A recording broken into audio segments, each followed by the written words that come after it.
Albert Einstein once said, "Everybody's a genius, but if you judge a fish by its ability to climb a tree, it will live its whole life believing that it is stupid." Ladies and gentlemen of the jury, today on trial we have modern day schooling. Glad you could come. Not only does he make fish climb trees, but also makes them climb down and do a 10-mile run. Tell me, school, are you proud of the things you've done? Turning millions of people into robots, do you find that fun? Do you realize how many kids relate to that fish? Swimming upstream in class, never finding their gifts, thinking they are stupid, believing they are useless?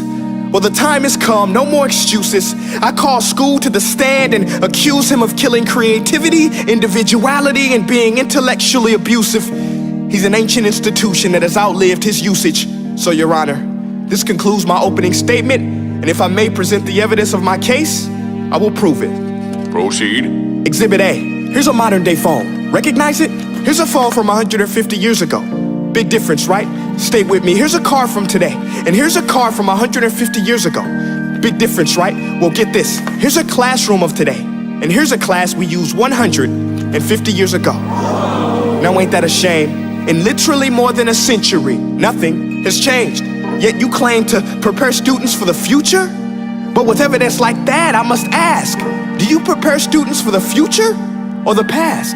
I did a background check on you and let the record show that you were made to train people to work in factories, which explains why you put students in straight rows, nice and neat, tell them sit still, raise your hand if you want to speak, give them a short break to eat, and for 8 hours a day, tell them what to think. Oh, and make them compete to get an A letter which determines product quality, hence grade A of meat. I get it. Back then, times were different. We all have a past. I myself am no Gandhi. But today, we don't need to make robot zombies. The world has progressed. And now we need people who think creatively, innovatively, critically, independently, with the ability to connect. See, every scientist will tell you that no two brains are the same. And every parent with 2 or more children will confirm that claim. So please explain why you treat students like cookie cutter frames or snapback hats, giving them this one-size-fits-all crap. Watch your language. Sorry, Your Honor, but if a doctor prescribed the exact same medicine to all of his patients, the results will be tragic. So many people would get sick, yet when it comes to school, this is exactly what happens. This educational malpractice, where one teacher stands in front of 20 kids, each one having different strengths, different needs, different gifts, different dreams, and you teach the same thing the same way? That's horrific. Ladies and gentlemen, the defendant should not be acquitted. This may be one of the worst criminal offenses ever to be committed. And let's mention the way you treat your employees. Objection. Overruled. I want to hear this. It's a shame. I mean, teachers have the most important job on the planet, yet they're underpaid? No wonder so many students are short-changed. Let's be honest, teachers should earn just as much as doctors, because a doctor can do heart surgery and save the life of a kid, but a great teacher can reach the heart of that kid and allow him to truly live. See, teachers are heroes that often get blamed, but they're not the problem. They work in a system without many options or rights. Curriculums are created by policymakers, most of which have never taught a day in their life. Just obsessed with standardized tests. They think bubbling in a multiple choice question will determine success. That's outlandish. In fact, these tests are too crude to be used and should be abandoned, but don't take my word for it. Take Frederick J. Kelly, the man who invented standardized testing, who said, and I quote, "These tests are too crude to be used and should be abandoned." Ladies and gentlemen of the jury, if we continue down this road, the results will be lethal.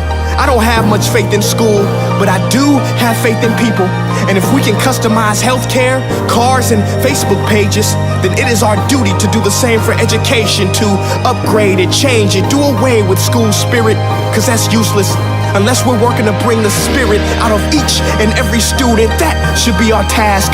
No more Common Core. Instead, let's reach the core of every heart in every class. Sure, math is important, but no more than art or dance. Let's give every gift an equal chance. I know this sounds like a dream, but countries like Finland are doing impressive things.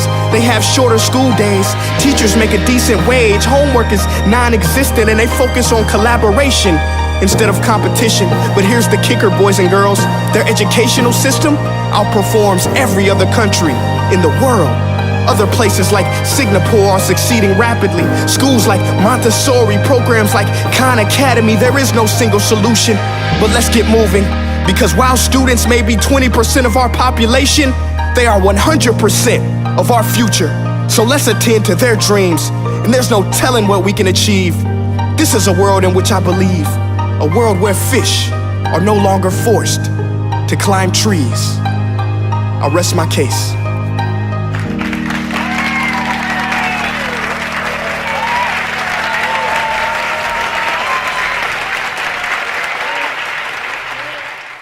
Hey guys, thank you so much for watching that video.